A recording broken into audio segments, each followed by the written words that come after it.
Hello, lovely people. I hope you're having a fantastic day wherever you are. It's Hila here, Saturday Night Stitch, and welcome to episode 2 of We're in Burda, wherein I'm going to share with you whereabouts in the Burda world I am hanging about today on Friday. We have Burda 7 2016. This is my second favorite issue of Burda, and I'm going to tell you why just now.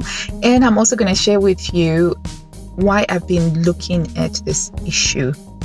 Burda 7 2016 was an issue that I absolutely loved when I first got it, and I traced out a ton of patterns from this issue. Some of them I made and they became favorites. Some of them I made trial garments, toiles, back in the day when I used to make toiles for Burda. I don't anymore now because I have full confidence in their sizing and their draft that it suits me. And some of them I just have traced and I didn't get around to making them, but I have to make them. So let me just do you a quick browse through of the magazine itself and show you the ones that I've traced out and made. But here we go. These are some of all of the styles at a glance. Some really, really lovely patterns in here. And here we've got, and I think in terms of the plus size, the Burda plus size section, this is one of the magazines that has got like a really excellent plus size section. This is a pattern that I traced out and I made a toile of this because I really loved the style. And if you see on the line drawing, it's actually got a separate piece of fabric that goes like this and then it goes round. And I made a toile of this, traced it out. I made this dress. I made it in a khaki linen fabric.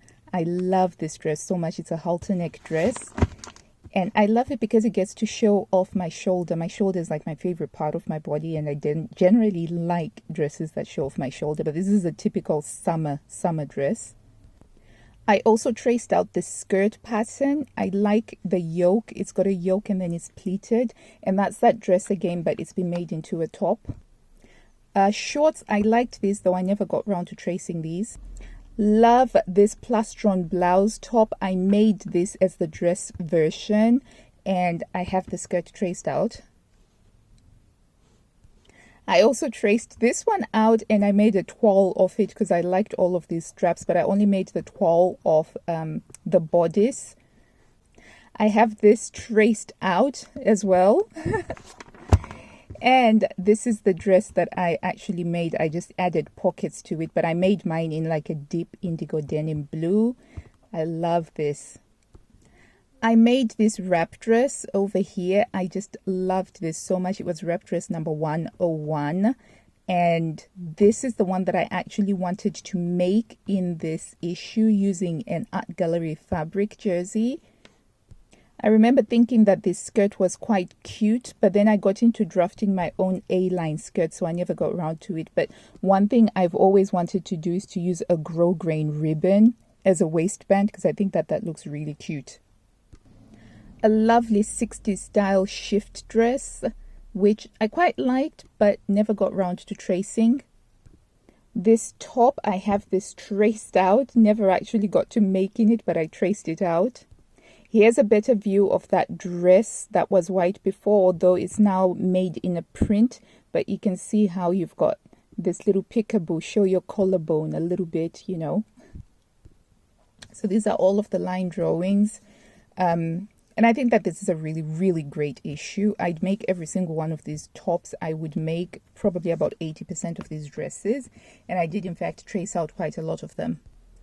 This is the rest of the line drawings here, and as you can see with the plus size section, there's some really banging patterns. Let me just show you those very quickly. So here is the first of the sheath dresses, which I thought that were really nicely made, and they've got like a really great fit.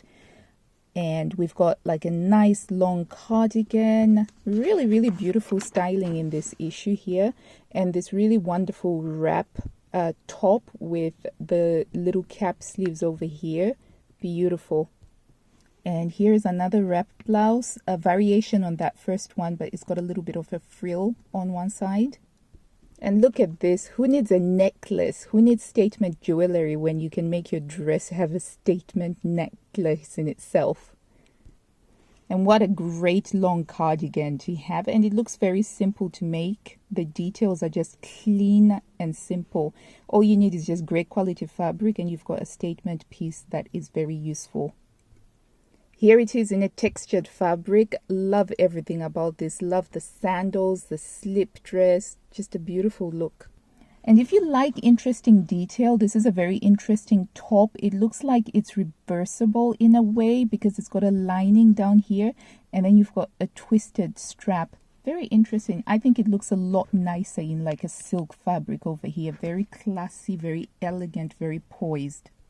I don't know about you guys, but I don't think you can ever go wrong with a wrap dress silhouette. And just look at that. This one's been given just a teeny tiny little stand collar. And I think that it's fabulous. I think that this whole section is fabulous. So the reason why I actually had this out this week was because I was planning on making this dress number 101 wrap dress again using Art Gallery fabric jersey.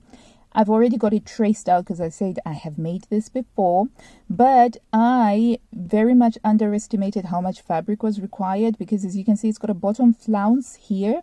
One of them is cut on the fold and these ones are cut on the straight grain and they need 2 pieces each, which means that this is a bit of a fabric piggy.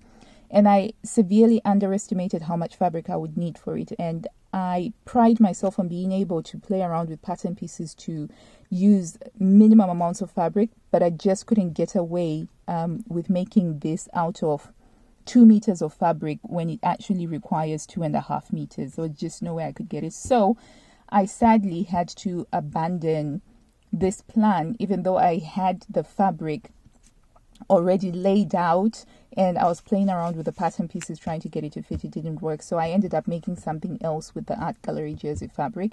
But having got this out and realizing that there is so many patterns in here that I have traced, I'm definitely planning on making them. Certainly this dress, I can see myself wearing this in this summer as well, and maybe making this one as a longer term make. But yeah, I really like this issue. This is such a great issue.